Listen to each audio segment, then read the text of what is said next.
안녕하세요. It's okay. 민성입니다. 제가 유독 신나 보이지 않나요? 오늘은 제가 아이폰 13과 아이폰 13 프로 맥스 두 가지를 가지고 왔습니다. 예! 참 오래 기다렸어요. 사실 이번에 아이폰 13 시리즈가 발표됐을 때 원래 직구를 하려 했거든요. 근데 뭔가 추석도 껴있고 해서 괜히 직구였다가 더 오래 걸릴 것 같은 거예요. 조만간 한국에도 출시될 것 같으니까 좀 기다려야지 라고 생각을 했는데 직구를 한 게 아무래도 좀 더 빠르긴 빨랐을 것 같았더라고요. 그래서 조금 늦긴 했지만 이렇게 아이폰 13과 아이폰 13 프로 맥스 두 가지를 오늘 손에 넣었습니다. 이 아이폰 13 핑크는 잠시 애플에서 대여받은 거고, 이 아이폰 13 프로 맥스는 얼마 전 제가 쿠팡고시 영상에서도 올렸듯이 제가 겨우겨우 공홈에서 구매한 녀석입니다. 오늘은 이 두 가지 제품을 한번 동시에 같이 빠르게 뜯어볼게요. 자, 우선 아이폰 13 핑크입니다. 지금은 조명 때문에 거의 무슨 실버처럼 보이는데 너무 궁금했는데 막상 이렇게 실물로 보니까 뭔가 조금 살짝 애매한 듯한 느낌의 핑크인 것 같지만 완전 막 분홍분홍이라기보다는 연분홍보다 조금 더 연한 그런 핑크여가지고 너무 부담스러운 컬러도 아니고 그냥 뭔가 영롱하다기보다는 살짝 이렇게 좀 애매한 색깔이지만 그래도 뭐 예쁘네요.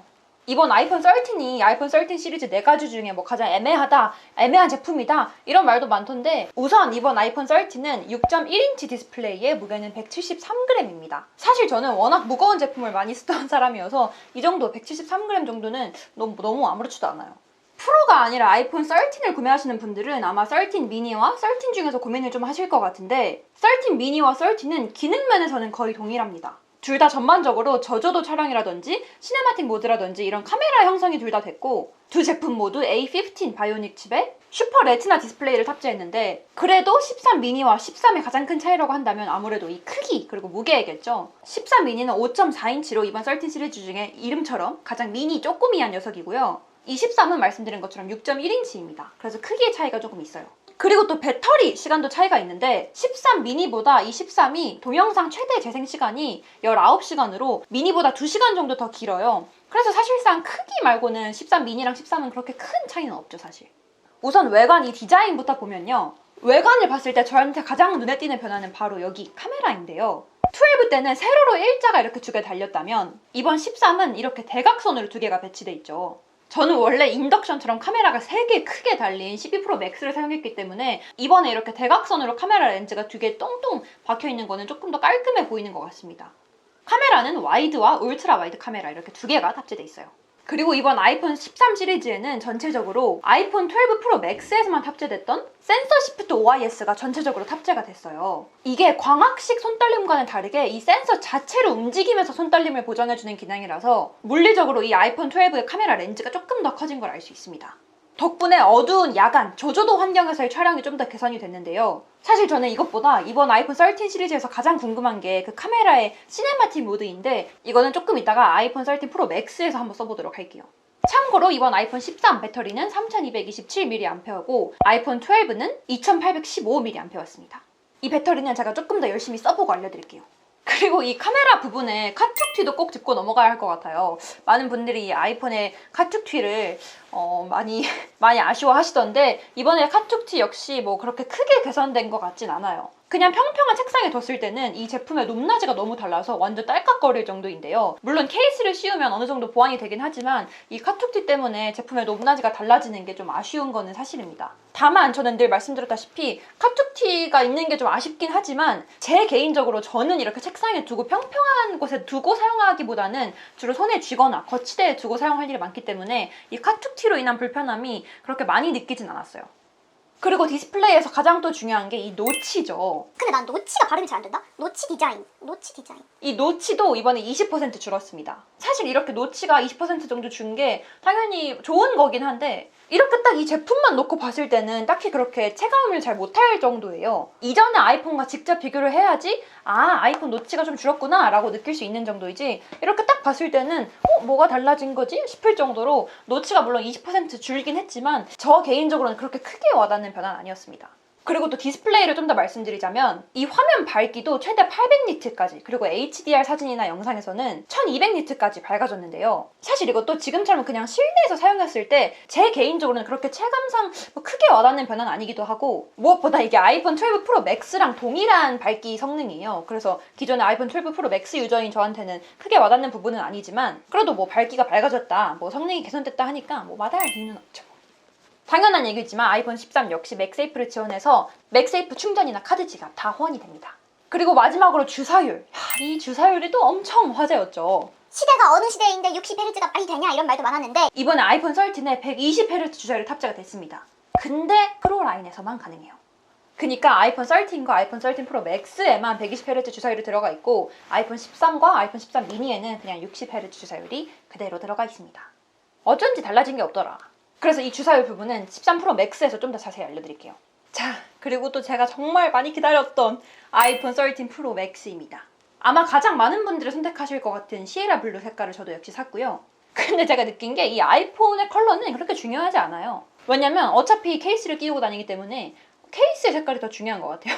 전 이번에 제가 원래 쓰던 아이폰 색깔이 뭔지 처음 알았어요. 늘 케이스를 끼고 있기 때문에. 아무도 물어보진 않았지만 전 이번에 그린, 아이폰 13 프로 맥스 그린 정품 케이스를 샀습니다. 색 조합이 좀 별론가? 아무튼 아이폰 13 프로 맥스 역시 막 박스 언박싱이나 이런 기초 세팅 작업은 제가 다 한 상태고요. 사실 저는 기존에 아이폰 12 프로 맥스를 메인 폰으로 사용을 했기 때문에 이 아이폰 13 프로 맥스가 저한테는 되게 익숙해요. 그래서 딱 처음 받았을 때 아 뭐야, 내가 그냥 기존에 쓰던 아이폰 12 프로 맥스랑 거의 똑같네? 라는 생각이 들 정도로 뭐 무게나 뭐 디자인 크기, 심지어 이 카메라 디자인까지 전반적으로 되게 비슷해서 막 새로운 아이폰을 샀다 이렇게는 크게 느끼지 못한 것 같아요. 후면 카메라 배치 역시 12 프로 맥스처럼 이렇게 3개가 인덕션 모양으로 있는데요. 이 인덕션 카메라도 처음엔 말 되게 많았잖아요. 근데 지금은 뭐 익숙해졌습니다.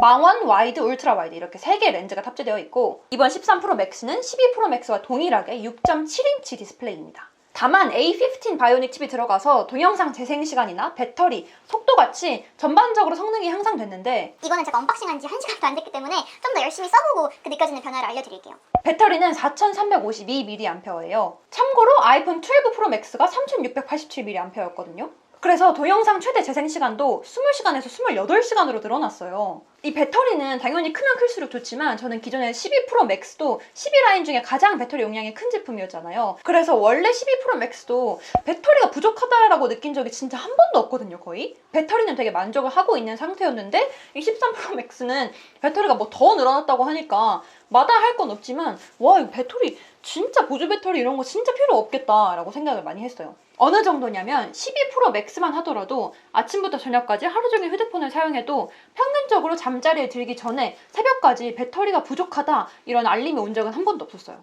근데 뭐 더 늘어났다고 하니까 뭐 땡큐지. 다만 근데 더 무거워졌습니다. 더 묵직해졌어요. 12 프로 맥스와 가로 세로는 동일한데 이 두께가 아주 살짝 더 두꺼워지고 무게도 12g 무거워졌습니다. 12 프로 맥스는 226g, 13 프로 맥스는 238g인데요. 보통은 정품 케이스 많이 끼고 다니시잖아요. 그래서 제가 무게를 재봤는데 아이폰 12 프로 맥스의 정품 케이스를 끼면 261g이고 아이폰 13 프로 맥스의 정품 케이스를 끼면 271g으로 딱 10g 정도 차이가 나요. 사실 이게 10g 정도면 별 차이 안 나는 거 아니야? 라고 생각하실 수도 있는데 아이폰 미니 시리즈나 아이폰 그 일반형 모델만 하더라도 10g 차이가 그렇게 크게 안 와닿을 수도 있어요. 근데 저는 원래도 12 프로 맥스가 처음에는 진짜 무겁긴 한데 괜찮은데 싶다가 사용한 지 거의 1년이 다 돼가니까 막 진짜 여기 왼쪽 손목이 아파가지고 어제도 파스 붙이고 잤거든요. 그리고 맨날 타이핑하고 막 운전하고 하다 보니까 손목이 계속 아프더라고요. 근데 이 13 프로 맥스는 10g 정도 더 무거워졌다고 하니까 많이 무거워요. 그래서 손이 작으신 분들이나 이 휴대폰의 무게가 좀 중요하신 분들은 감안을 하셨으면 좋겠습니다. 이게 진짜 무슨 무지막지하게 커가지고 무슨 무기 마냥? 그리고 디스플레이도 알려드릴게요. 12 프로 맥스와 아이폰 13보다 밝기가 조금 더 밝아졌습니다. 12 프로 맥스랑 13은 둘 다 800니트 그리고 HDR은 1200니트까지 밝아졌다면 이 13 프로 맥스는 평소에 1000니트 그리고 HDR에서 1200니트 밝기를 지원하는데요. 사실 이것도 아까 말씀드렸다시피 당연히 밝기가 밝아졌으면 뭐 좋긴 하겠지만 이렇게 실내에서 사용할 때는 막 엄청나게 체감이 되는 건 개인적으로 아니라고 생각을 해서 뭐 밝아졌어? 그래? 뭐 땡큐. 자, 그리고 이 카메라. 아마 이번 아이폰 13 시리즈 중에서 카메라가 거의 가장 핵심이 아닐까 싶은데요. 아마 시네마틱 모드를 다들 가장 궁금해하고 계실 거예요. 그래서 저도 이 모드를 가장 먼저 써봤습니다. 저처럼 아이폰으로 뭐 유튜브 촬영을 한다든지 브이로그 많이 찍으신 분들에게는 이 카메라 성능이 진짜 희소식이 아닐 수 없는데요. 사람의 시선을 따라서 초점이 이동하는 것도 그렇고 초점이 안 맞았을 경우에는 후보정으로 초점을 보정할 수도 있기 때문에 이제 더 이상 유튜브 시작하려고 하는데 카메라 뭐 살까요? 이런 말을 할 필요가 없는 그런 시대가 된 것 같아요. 다만 이 시네마틱 모드는 4K 촬영은 아직 안 되고요. 1080 FHD로만 촬영할 수 있습니다. 그리고 이번에 새롭게 사진 스타일이라는 것도 추가가 됐어요. 표준, 풍부한 대비, 선명하게, 따뜻하게, 차갑게 이렇게 5가지 스타일을 선택하실 수 있는데요. 이 프리셋들에 맞춰서 사진의 색감을 바꿔주는 거예요. 물론 이 안에서도 세부적으로 내 마음대로 조절을 하실 수 있습니다. 물론 사진을 후보정으로 색의 온도를 높이거나 내리셔도 되지만 인물 사진이라고 했을 때 이 인물의 피부까지 같이 노래지고 같이 파래지는 경우가 좀 많았거든요. 근데 이 사진 스타일에서 자체적으로 색감을 보정하고 촬영을 하게 된다면 소프트웨어가 어느 정도 잡아주기 때문에 그럴 확률이 상대적으로 좀 적어집니다. 근데 사실은 저는 그냥 아이폰 기본 카메라로 촬영하는 걸 가장 좋아해서 이 사진 스타일을 얼마나 많이 쓸지는 잘 모르겠어요. 자, 그리고 주사율. 드디어 대망의 주사율인데요. 드디어 아이폰 13 프로와 13 프로 맥스 이 프로 라인에는 120Hz 주사율이 탑재가 됐습니다. 아이폰에서 처음이죠. 1초당 120번의 화면을 처리해주는 거예요. 그래서 60Hz보다 120Hz일 때 훨씬 이 애니메이션이 부드러워지는 걸 알 수 있는데요. 천천히 뉴스를 읽는다거나 화면 스크롤을 거의 안 하는 경우에는 자동으로 주사율이 낮아지는데 120Hz를 지원하는 고성능 게임을 한다든지 인스타그램을 막 빠르게 막 훑는다든지 이럴 때는 이 손가락 속도에 맞춰서 자동으로 주사율이 120Hz까지 높아졌다 낮아졌다 해요. 그래서 배터리를 조금 더 효율적으로 쓰실 수 있을 것 같습니다. 이 주사율이 별게 아닌 것 같아도 사람들이 후기를 보면 이 120Hz 주사율이 진짜 너무 편하다. 60 쓰다가 120Hz 쓰니까 진짜 이렇게 부드럽고 화면이 빨라진 것 같아서 좋다라는 후기가 많더라고요. 저 역시 잠깐 써봤지만 진짜 120Hz가 이렇게 좋은 거구나. 다시 뭔가 60Hz를 쓰니까 뭔가 되게 버벅이고 이런 게 되게 많이 느껴져서 드디어 애플이 120Hz를 지원해주는구나 를 다시 한번 느꼈습니다. 그리고 마지막으로 딱 카툭티. 카툭티 역시 아까 13과 동일하게 개선이 되지 않았습니다. 카툭티 역시 되게 심해서 이렇게 평평한 바닥에 놓았을 때 엄청 무슨 캐스터네츠 마냥 딸깍거리는 걸 볼 수 있는데요. 저는 늘 정품 케이스를 씌우고 다니기 때문에 정품 케이스나 다른 케이스를 쓰면 어느 정도 카툭티가 보완이 되긴 하지만 이렇게 제품 자체만 봤을 때 카툭티가 있는 건 아쉬운 건 사실이에요. 다만 아까 말씀드린 것처럼 저는 주로 핸드폰을 거치해서 쓰거나 손에 잡고 쓰기 때문에 카툭티로 인한 이런 높이의 불균형이 뭐 엄청 체감이 될 정도로 불편하진 않았습니다. 네, 오늘은 이렇게 아이폰 13과 아이폰 13 프로 맥스 2가지 제품을 한꺼번에 언박싱 해봤는데요. 너무 설레가지고 이제 주말 내내 하루 종일 이 제품 써볼 것 같아요. 두 제품은 제가 조금 더 열심히 써보고 여러분들이 많이 여쭤보셨던 비교 영상이라든지 카메라 성능 이런 거 조금 더 써보고 알려드리도록 하겠습니다. 댓글 많이 남겨주시고요. 전 이제 편집을 하러 가보겠습니다. 지금까지 It's OK 민성이었습니다.